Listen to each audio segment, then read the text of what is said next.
bisa-bisanya loh. Mana yang ini celananya hilang, yang ini baju nggak tahu punya siapa. Tapi ini beda pelanggan. Enggak dipisahin ya, maksudnya pelanggan satu sama pelanggan lain. Ya nggak apa-apa mas, namanya kita tadi datang. Itu menyebabkan risiko-risiko yang tinggi, bisa menjadi kondisi medis yang mematikan untuk pasien.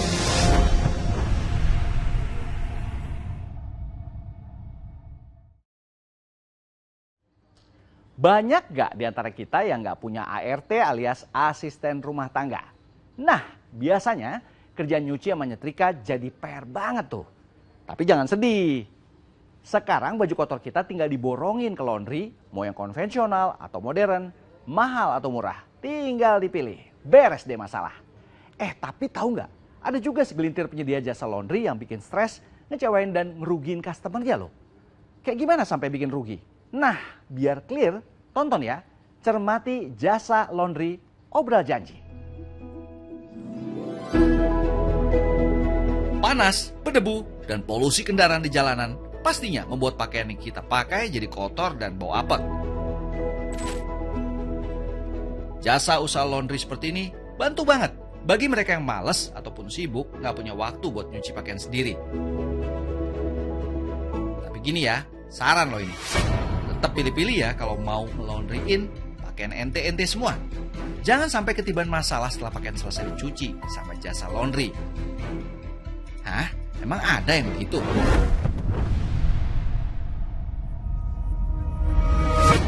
Nah, hitung-hitung ngetes nih.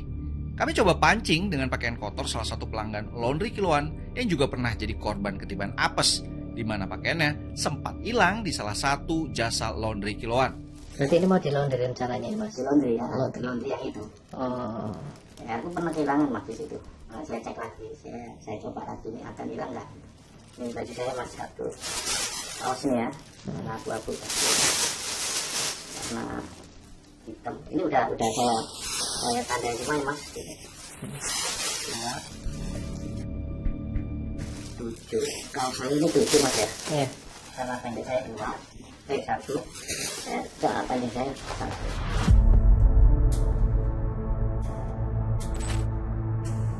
Salah satu jasa laundry kiloan yang sudah ditargetkan sebelumnya, kita cobain. Problem nggak kira-kira ya?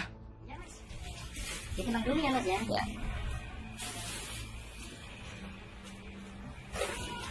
Sekilonya berapa mas? Sekilonya 3.000. 3.000 berarti kena 4-nya 12 ya mas? 4 kilo ya? 12 ya mas ya? Ya nggak mas? Ya udah, minta nota aja mas. Waduh nggak ada lah mas. Nanti apa? Kita tahu ya? Iya. Langganan nih. Iya.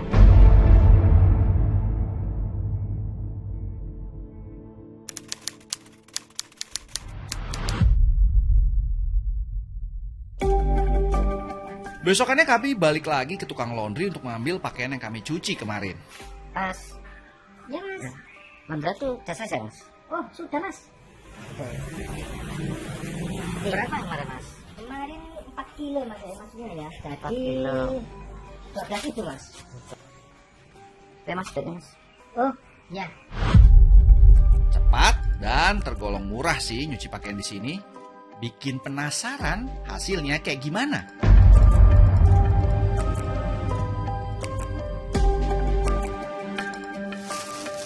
Masih ingat gak kemarin mas jumlahnya mas? Ya masih ingat lah mas soal baju saya. Kemarin kaosnya itu 7, ada 7, terus celana pendek sama celana panjang 1 juga. Celana pendek 1, celana panjang 1. Nah kaos ini sih benar mas, lengkap 7, jumlah 7. Celana pendek 1. Ada lagi? Habis. Berarti ada yang kurang nih mas. Apa mas? Celana panjang saya yang warna krem.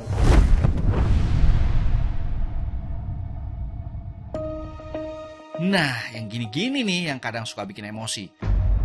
Satu celana panjang raib entah kemana. Sing sabar, nggak usah emosi. Kayaknya kita perlu atur strategi baru nih. Yuk, coba kita intip kembali pola bisnisnya dengan pura-pura ingin belajar usaha laundry. Permisi mas. Oh iya mas, capek ya? saya itu kan lagi mau buka usaha laundry. Nah, tapi saya masih agak bingung. Dulu itu mas, saya pernah ngajarin tuh mas ya. Kayak mas gini. Tak ngajarin cara-caranya. Terus ternyata dia itu katanya buka usahanya itu jauh dari tempat saya. Ternyata waktu aku jalan lewat itu dia 100 meter dari tempat saya. Tapi jujur ya mas ya, bener ya. Jangan usaha daerah sini-sini aja ya mas ya. Iya, iya. Karena sini sudah banyak mas ya. Ya, oke mas.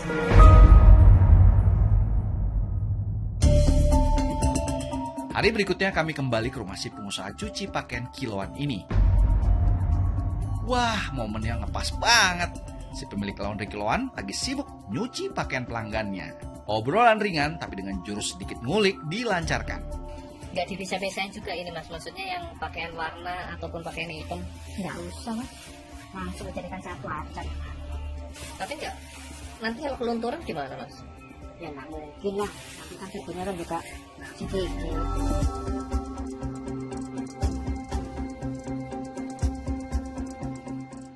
Oh, ini ada lagi mas berarti mas? Iya, ada lagi, tapi beda pelanggan ini. Beda pelanggan? Beda pelanggan. Kok bisa mas? Ya nggak apa-apa mas, namanya juga baju kotor. Oh nggak dipisahin ya, maksudnya pelanggan satu sama pelanggan lain? Nggak usah, langsung aja sekalian.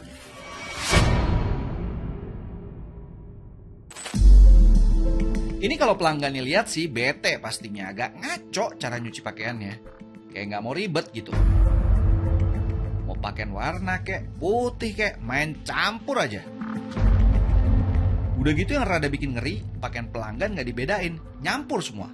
Pokoknya nyemplung jadi satu. Ini apa nih mas? Sabun cair. Oh pakainya sabun cair ya mas ya? Iya. Oh kok dikit mas sabunnya mas? Ya nggak apa-apa lah mas. Kita sudah cukup kok. Lah ini tadi kalau dihitung-hitung cuciannya emang ada berapa mas? 7 kilo. Jadi menurut sampean nggak cukup mas sabun segitu mas? Cukup mas. Itu ada sudah berbusa. Ada busanya itu. Mana? Tuh, ada busanya itu mas. Tapi nggak banyak ya busanya mas ya? Ya, kan nanti kan kena air kan sama tergulung-gulung nanti kan sudah kecampur mas. Dan nanti kan sudah baunya kan sudah bau harum. Emang kalau kebanyakan ini sabun gimana mas? Ya kalau kebanyakan sabun saya kan juga rugi mas.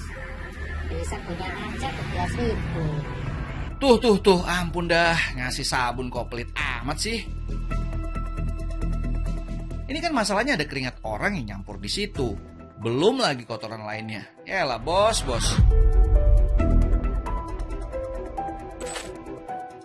Sambil nunggu mesin cuci beresin tugasnya, kami kembali ajak ngobrol santai si pemilik laundry kiloan. Ini udah kering berarti mas ya? Sudah ini, sudah kering. Terus mau diapain ini mas? Nanti malam mau diambil sama tukang setrika. Ini kalau dihitung-hitung sehari bisa berapa banyak pelanggan mas yang datang mas? Biasanya pelanggan saya datang itu 10 pelanggan. Biasanya bawa baju kotor 4 kilo sampai 5 kilo. Jadi sehari bisa berapa banyak itu? Antara 50 kilo lah mas.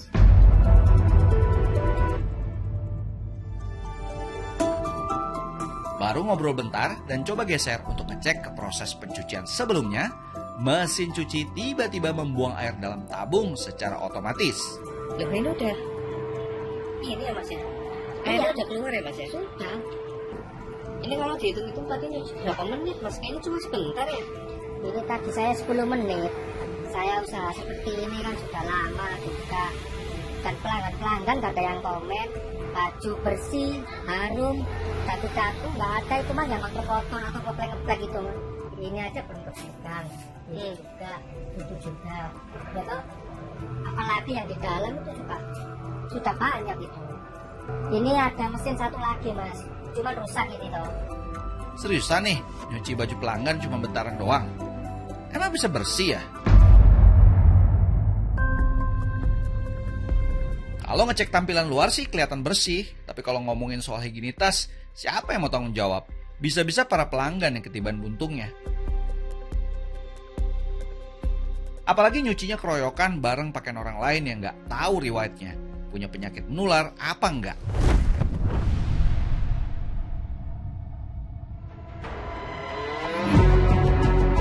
Nah, model bisnis yang kayak gini nih yang sering bikin jengkel konsumennya. Nggak profesional belas. Seperti yang dialami oleh Pungki Sistalia. Dalam rekaman video miliknya, dirinya terlihat jengkel karena baju yang seharusnya bersih setelah di laundry, malah muncul bercak kotoran yang justru sebelumnya tak pernah ada di pakaian itu. Dan nggak cuma itu doang. Tuh, bisa-bisanya loh. Mana yang ini celananya hilang, yang ini baju nggak tahu punya siapa. Saat itu saya masukin sekitar 10-11 kilo. Ternyata yang saya terima itu mungkin setengahnya, sekitar 5-6 kilo aja. Gitu. Dan ternyata dari 5-6 kilo itu yang saya buka ada pakaian orang lain, ternyata di dalamnya nggak semua pakaian saya, dan juga ada beberapa pakaian saya yang hilang. Setelah saya maksa untuk coba cari lagi atau saya yang ke sana. Setelah saya cek ke sana, ternyata benar satu keranjang itu adalah milik saya. Itu banyak.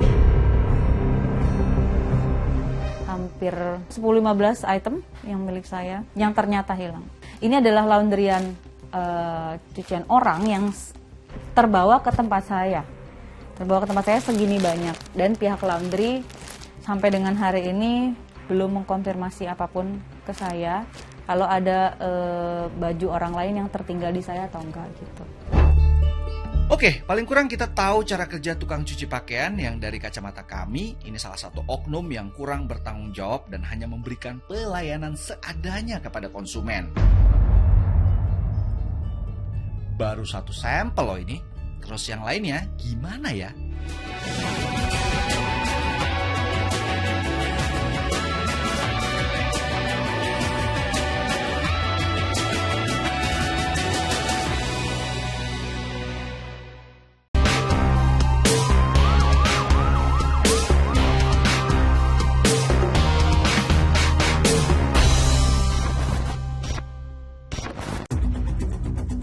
Salah satu jasa laundrynya kita jajaki lagi. Trik masuknya masih sama. Belaga pengen diajarin cara untung berbisnis laundry. Jujur aja sih lagi pengen buka usaha nih Bu. Usaha laundry. Masih mau rencana buka di mana? Agak jauh sih Bu, sekitar 10 kiloan lah dari sini tuh. Kenapa emang Bu? Gak apa-apa sih. Tapi kalau bukanya di Bracket kan pelanggan saya pelanggan Mas. Ya sudahlah, mumpung udah deal, gali terus informasi soal bisnis ini. Lagi rame-ramenya berarti Bu kalau sekarang ini? Iya, kan malam minggu. Beda ya Bu dengan hari-hari biasa ya Bu? Iya. Kalau hari biasa itu cuma orangnya dikit.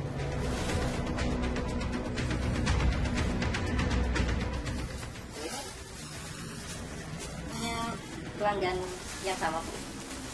Beda.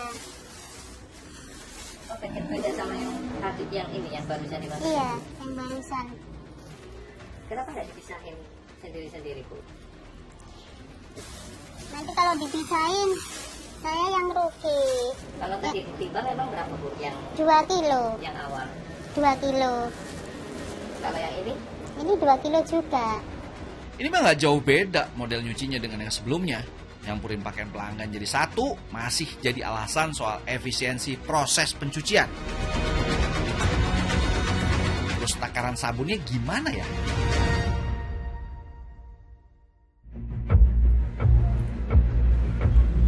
Ini apa nih Bu? Ini sabun.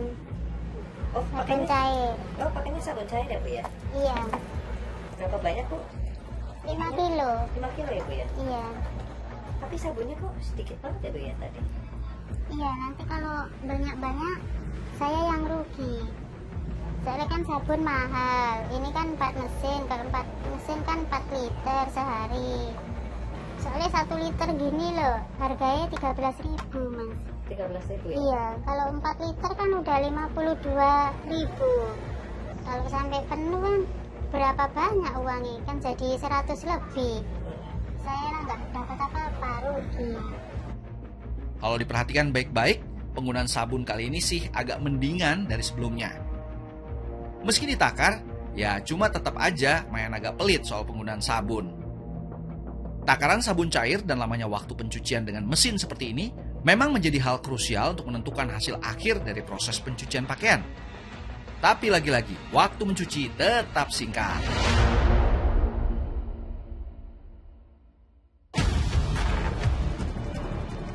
Ini udah selesai, Bu? Sudah 10 menit. Nanti lama-lama bajunya ini loh, kainnya rusak. Loh itu loh udah kotor kayak gitu, Mas. Ini yang antri masih banyak. Bisa kalau lama. Nanti kan listriknya itu mahal. Loh ini habis ini dikasih air nyuci lagi. Sah-sah aja sih kalau mau cari untung, namanya juga bisnis. Tapi ya tolonglah, nggak gini-gini juga kali. Kagak simbiosis mutualisme. Situ untung, konsumen buntung. Bayarnya pakai duit juga kan, bukan pakai daun. Habis proses pembilasan 1 kali, pakaian kemudian diperas. Pakaian masih setengah kering ini lanjut masuk ke mesin pengeringan. Prosesnya terbilang normal, kuncinya asalkan pakaian sudah mengering, itu artinya pakaian sudah bisa diangkat.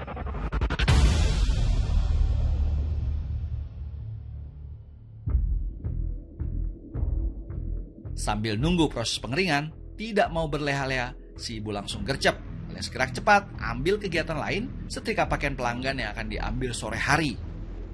Buat dongkrak hasil akhir agar tak mengecewakan konsumen, parfum khas laundry disematkan, sembari menggosok pakaian agar terlihat lebih licin. Nah, ada hal menarik saat proses pemakingan pakaian. Kok ini, Bu, manual ya, Bu ya? Desainnya ya, Bu ya? Iya. Sebetulnya ada itu apa? Label. Tapi kan kelamaan. Kalau gini kan warna-warnai. Soalnya kan udah pelanggan lama. Jadi cuma ditengerin warnanya aja. Sebuah praktek jasa cuci pakaian yang cenderung merugikan para konsumennya. Coba diingat-ingat, treatment nyucinya yang dicampur dengan pakaian lain plus bonus keringat orang. Rada geli ngingetnya. Boro-boro higienis, bersihnya juga jadi tanda tanya. Model nyuci beginian beresiko nggak sih ke kesehatan kita? Ketika itu mengalami pencampuran, meskipun dia dilakukan pencucian yang baik dengan deterjen, ya, kita tidak bisa menjamin 100% bahwa itu tidak akan ada risiko penularan. Pakaian dalam, celana dalam, kaos kutang misalkan, ya. Nah, itu menyebabkan risiko-risiko yang tinggi untuk terjadinya penularan tadi. Di bagian celana dalamnya bisa jadi ada sisa-sisa dari bakteri, virus, ya, jamur yang berhubungan dengan penyakit di area organ kelamin. Nah, bagian kulit yang ada luka, kemudian kering pecah-pecah, dan kulit yang masih tipis seperti pada kulit bayi atau kulit yang orang tua, ya, nah itu menyebabkan risiko meningkat. Pada orang-orang yang punya kekebalan tubuh rendah ini bisa menyebabkan masalah kesehatan yang serius. Sampai infeksinya berawal dari bisul, ya, kemudian masuk ke dalam, sampai ke kulit bagian dalam, kemudian masuk ke jaringan lemak kita, kemudian menyebar ke seluruh tubuh, bisa menjadi kondisi medis yang mematikan untuk pasien.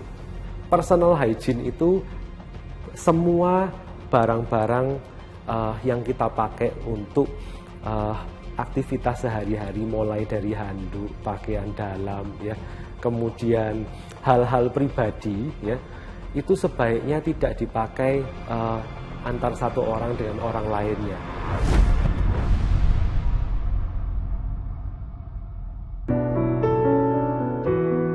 Bagi sebagian orang, jasa laundry kiloan seperti ini masih jadi favorit.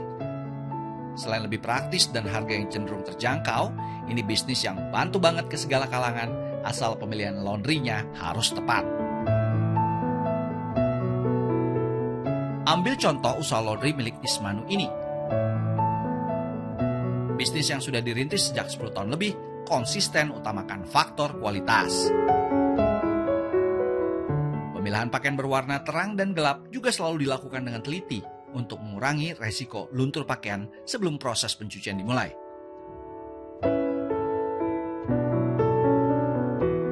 Pakaian yang masuk ke mesin cuci pun tidak pernah ia campur dengan pakaian pelanggan lain.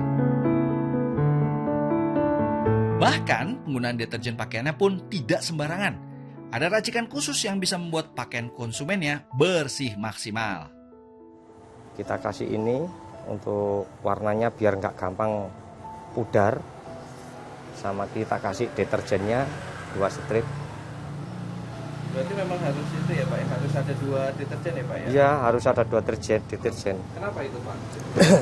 Biar warna sama bersihnya bisa tetap bertahan.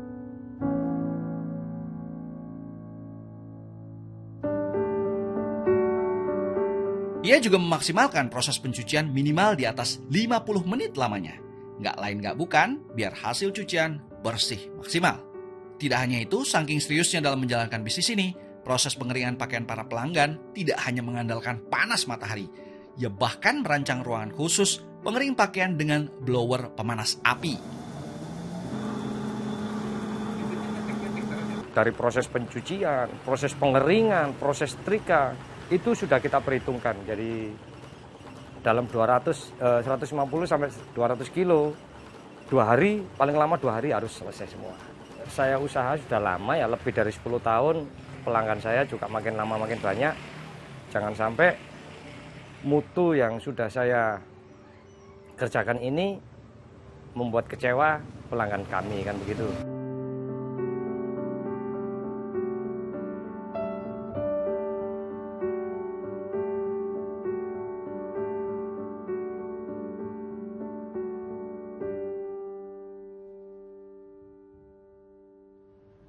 So, tetaplah pakai jasa laundry kalau tidak sempat mencuci.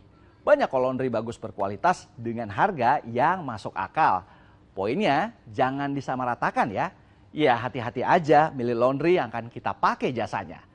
Oke, booster investigasi kami akhiri. Thanks for watching. Saya Joy Astro. I'll see you around.